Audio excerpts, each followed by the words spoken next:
Halo, di sini Yusuf Suseno dari Teluk Grojo Heart Center.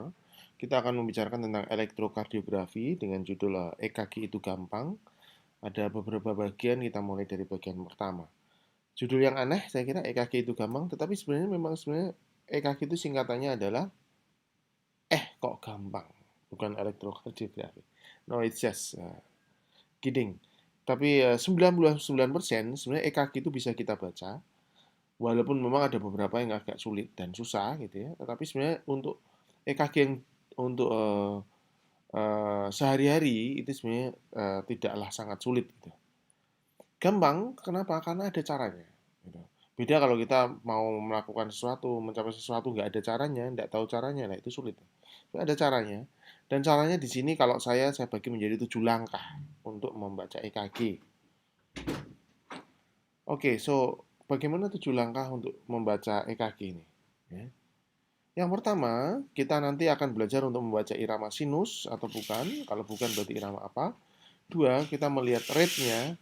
Tiga, melihat aksis. Empat, melihat PR interval. Kita nanti akan belajar satu demi satu, jadi tidak usah khawatir. Kemudian kita melihat KRS-nya. Kemudian kita melihat adakah kelainan ruang jantung. Dan tujuh, kita melihat ada kelainan koroner. Jika semua 7 langkah ini dilakukan, maka hampir 90% bacaan EKG itu sudah bisa kita baca dengan cukup akurat gitu ya. Nomor 1 sampai nomor 7. Tapi jika ada yang miss, maka tingkat kesalahan kita membaca EKG akan makin meningkat ya. So, tutorial EKG itu gampang saya bagi menjadi 9 bagian ya. Ini adalah bagian pertama dari 9 bagian yang nanti akan kita sampaikan. Sebelum membaca, mari saya akan sedikit mereview sedikit tentang merekam EKG dengan benar. Di sini ada lead ekstremitas sama lead prekordial. Saya kira semua teman-teman sudah tahu, saya tidak perlu mengulang. Ada yang di lengan kanan, lengan kiri, tungkai kanan, tungkai kiri, serta di prekordial. Semuanya ada di buku-buku, bisa dilihat. Ada di linea axillaris, linea parasternal dextra, linea parasternal sinistra, dan lain-lain dan seterusnya. Satu yang ingin saya tekankan adalah tentang lead ventricle kanan dan lead posterior. Lead ventricle kanan kadang-kadang kita butuhkan, terutama jika kita curigai ada suatu right ventricular infarct atau infark ventricle kanan, dan lead posterior kita curigai jika ada kita curiga suatu ST elevasi di miokard infark, ST elevasi miokard infark di posterior. Ventricle kanan kita cek lewat V1R, V2R, V3R, V4R, V5R, dan V6R. Ini merupakan bayangan cermin dari lead yang biasanya. Sedangkan lead posterior di linea axillaris yang posterior itu ada V7, kemudian V8 di ujung skapula dan V9 di antara skapula dan vertebra. Saya kira sebelum yang paling penting adalah memasang elektrode ini dengan benar. Jangan sampai ada artefak kalau bisa. Nanti kita bicarakan tentang artefak tersendiri. Elektrodenya kalau bisa tidak terbalik. Nanti kita bicarakan ada bab tersendiri untuk membicarakan bagaimana mengenali elektrode yang terbalik dan tidak. Kemudian kita beri identitas. Satu hal yang kadang-kadang kita lupa adalah tentang standarisasi. Di sini akan saya sampaikan bahwa kalibrasi yang standar adalah harus di setiap EKG yang baik itu di sebelah kiri atau di sebelah kanan dari gelombang itu ada kotak. Kotak ini menunjukkan kalibrasi standar yang kita pakai pada waktu perekaman. Dengan kotak yang tingginya ke atas, harusnya 10 mili, itu berarti dinyatakan di sini bahwa 10 mili sama dengan 1 milivolt. Dan nanti di kertasnya harus ada tulisan kecepatan kertas 25 mm per detik. Di mana 1 mili berarti 0,04 detik. Ya. Nah, karena ini yang kiri adalah kalibrasi yang standar, maka yang kanan adalah standar yang separuh, di mana 1 milivolt sama dengan 0,5 cm. Ini berbeda, ya. Kedua EKG ini, yang kiri dengan yang kanan ini adalah sama, tetapi direkam dengan kalibrasi yang berbeda.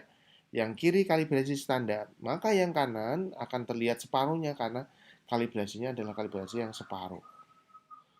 Jika kita tidak menyadari, maka kadang-kadang kita bisa saja melakukan kesalahan.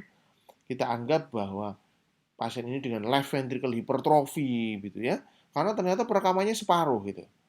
Nah, itu yang kadang-kadang salah gitu ya. contoh lebih jelas, yang kiri adalah standar, yang B adalah yang separuh. Kadang-kadang kalau lead-nya terlalu kecil, kita bisa membesarkan menjadi 2 kali yang biasanya, 2 kali standar. Jadi 2 kali. Kalau yang tengah 0,5. Bagaimana dengan kecepatan? Kecepatan lah, lihat di sebelah kiri bawah ada paper speed di sini. Harus tercantum 25 mm per second. Itu harus kita cari. Ya, 25 mm per second. Dan kita lihat kalibrasi standar di kiri samping kiri bawah kiri dekat kertas ada kotak. Nah, kotaknya kita lihat di sini 10 mili. So it means dia kalibrasi yang standar. Nah, atas ini adalah di mana jika EKG dengan kecepatan kurang lebih sekitar 75 kali per menit kita rekam dengan paper speed-nya 25 cm per second. Maka akan antara R ke R ada 4 kotak besar. Ya. Teman-teman lihat ada kira-kira sekitar 4 kotak besar, atau kalau kotak kecil ada 4 kali 5, berarti 20 kotak kecil. Tapi begitu paper speed-nya kita naikkan jadi 50 mm per second, maka akan banyak sekali kotak besarnya, sampai 8 kotak besar. Kalau kita tidak menyadari itu, maka kita akan keliru dalam menginterpretasikan EKG. Ya, jadi yang benar adalah yang di atas dengan paper speed 25 mm per second. Ini juga dua yang berbeda, yang latar paper speed yang normal, dan yang bawah adalah pasien dengan paper speed yang kita naikkan 50 mm per second. Yang atas kelihatan cepat, karena sebenarnya aslinya cepat, tetapi kalau kita keliru bisa kita anggap sebagai normal. Gitu. Nah, sebelum membaca, saya akan sedikit menjelaskan tentang cara kerja EKG yang simple, yang sederhana. Jadi EKG itu sebenarnya adalah cara manusia untuk melihat jantung secara sederhana. Kayak mobil kita lihat dari berbagai sisi. Dari sisi depan, sisi tengah, sisi samping, sisi belakang, jantung juga demikian. Ada beberapa elektrode yang kita tempatkan sedemikian untuk memfoto, melihat jantung. Ada kamera di AVL, kamera di 1, kamera di 2, AVR 3, dan AVR. Walaupun AVR ini tidak sebagian dalam daily praktis tidak kita baca gitu ya. Jadi EKG itu melihat jantung dari berbagai sisi. Di sini ada kamera-kamera yang kita lihat. Yang dilihat adalah listrik jantung. Jadi bukan otot, bukan koroner, tapi listrik. Tapi listrik ini menggambarkan ototnya. Listrik ini menggambarkan koronernya. Di mana yang kita lihat ada reaksi depolarisasi dan repolarisasi. Bagaimana sih listrik jantung ini dilihat? Jadi, elektroda yang kita pasang di prekordial maupun di ekstremitas itu melihat listrik. Nah, kalau elektroda, di sini ada elektroda ini yang biru-biru ini ya. Kalau elektroda ini dituju oleh arus listrik, jadi ini listriknya ke kanan, dia dituju, maka listriknya akan berbentuk yang merah ini adalah ke atas. Ini adalah gelombang listrik yang ke atas. Sementara lihat elektroda biru yang di kiri, ketika dia ditinggalkan oleh listrik, maka dia akan ke bawah. Sementara yang tengah, lihat yang tengah ada yang tulisannya RS, itu adalah pertama dia dituju oleh arus listrik. Habis itu dia ditinggalkan, maka terbentuk R ke atas, habis itu S ke bawah. Ya ini kadang-kadang saya cuma supaya gampang aja. Kalau saat ditemui oleh gelombang listrik, ditemui pacar maka ria. Kalau ditinggal saat pacar oleh pacar maka S karena gelombangnya turun ke bawah. Kalau ditemui terus ditinggal maka R dan kemudian S gitu ya. Nah, terus kalau tadi memotret mobil, ini siapa yang memotret? Yang memotret adalah uh, kamera-kamera elektrode yang kita tempel di jantung untuk melihat itu. Dan ada kamera AVL, kamera 1, 2, 3 AVL, ini potongan sagital, dan potongan horizontal juga ada V1 sampai V6. Jadi simpelnya mana elektrode yang paling bisa melihat ventrikel kanan? Nah, kita lihat di sini elektrode yang paling dekat untuk melihat ventrikel kanan adalah di V1. Ya. Sementara di ventrikel kiri yang paling melihat adalah tanpa bias dari ventrikel kanan adalah V5, V6. Ingat, teman-teman kalau lihat di V5, V6, kalau dari potongan segital itu hampir sama lokasinya dengan satu AVL. Makanya ini sama disebut lateral. Jadi kalau ada lateral, maka V5, V6 satu AVL karena dia temannya. Jadi ini semuanya masalah perspektif melihat dari sisi mana. Jadi kayak gitu. Tapi yang kita lihat sekali lagi adalah listrik jantung. Nah, listrik jantung ini diatur oleh sebuah sistem gitu di jantung. Ya. Yang pertama kali mengatur sistem itu adalah namanya SA node, sinoatrial node. Ya. Kemudian listrik itu akan menjalar ke bawah melalui atrioventricular node, masuk ke right bundle branch dan left bundle branch. Ya. Kalau saya bilang bahwa SA node itu kayak jenderal dengan simbol impuls yang normal 60 sampai 100 kali per menit. AV node itu kolonel yang bisa mengeluarkan impuls lebih rendah dan ventricle di bawah lagi. Dengan listrik ini dia akan mengeluarkan listrik yang kita rekam lewat kamera-kamera yang kita tempatkan, itu akan menghasilkan gelombang. Gelombangnya ada gelombang P, QRS, dan T. Lihat, S anode dilanjutkan lewat atrium melalui P wave, menghasilkan P wave maksud saya, di mana P wave ini gelombangnya kecil. Lihat ini ada gelombang hitam di bawahnya adalah kecil. Kenapa? Karena dinding atrium tipis. Kalau listrik ototnya tipis, maka listrik yang dihasilkan juga tipis. Maka terjadi gelombang P di sini. Kemudian dia masuk ke AV node dan listriknya AV node ini membentuk namanya PR interval, di mana dia mendelay antara atrial dan ventrikular itu supaya berjarak. Sehingga juga bisa mencegah supaya ventricle ini tidak terjadi stimulasi yang terlalu eksesif gitu, yang terlalu banyak gitu. Terutama misalnya pada pasien dengan atrial fibrilasi, di mana atrial fibrilasi itu impuls dari atrium banyak banget. Bayangkan kalau tidak ada AV node, maka impuls dari AV node yang bisa sampai 300 kali per menit langsung dilanjut ke ventricle. Apa yang terjadi? Maka bisa terjadi kolaps karena ventricle yang memompa 300 kali per menit kan darahnya tidak keluar tuh. Hampir-hampir minimal banget ya. Jadi akhirnya pasien bisa kolaps. Makanya banyak pasien dengan atrial fibrilasi yang masih bisa hidup karena peran dari AV node ini.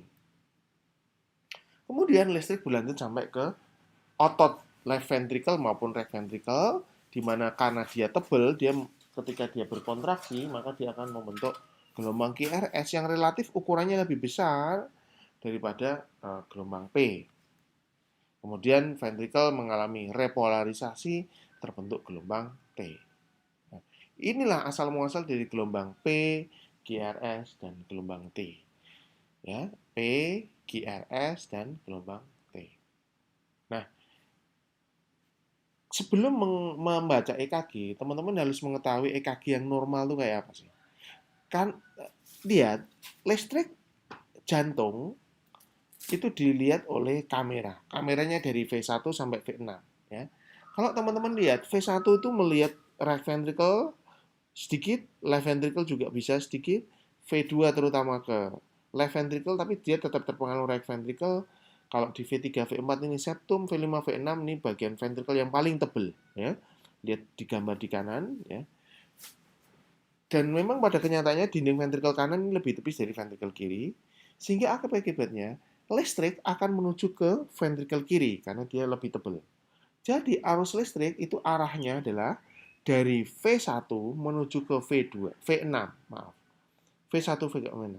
Apa akibatnya? Lihat bentuk gelombangnya sekarang, maka di V1 akan merasa lebih banyak ditinggalkan, maka lebih banyak S. V2S-nya lebih sedikit, V3S-nya lebih sedikit, V4 lebih sedikit. Kalau di V5, V6 akan dominan R karena dia dituju oleh arus listrik. Ingat, kalau sebuah elektroda dituju oleh listrik, maka terbentuk gelombang R. Sementara V1 yang ditinggalkan oleh listrik akan terbentuk gelombang S. Ya.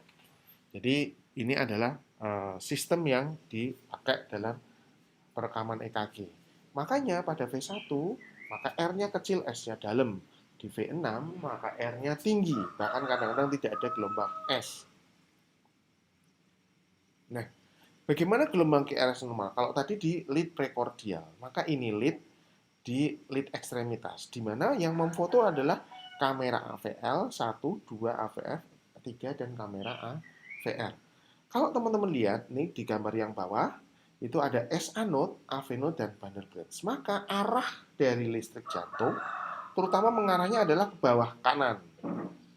Di mana di sini menuju ke lead 2. Ya, ingat lead 2. Maka akhirnya gelombang listrik di lead 2 akan positif karena dia dituju oleh arus listrik. Sementara itu yang di AVR akan ditinggalkan oleh arus listrik sehingga dia negatif. Itulah sebabnya kenapa EKG yang normal itu gelombang P dan QRS positif di lead 2 dan negatif di AVR. Dan lead AVL 1, AVF 3 biasanya masih positif. Sementara yang AVL karena dia ada di tengah-tengah, dia bisa positif tapi bisa juga bifasik. Bifasik itu R-nya ada, S-nya juga ada, kadang-kadang negatif, tergantung dari arah arus listrik. Nanti itu kita akan lebih jelas ketika kita membicarakan tentang aksis jantung.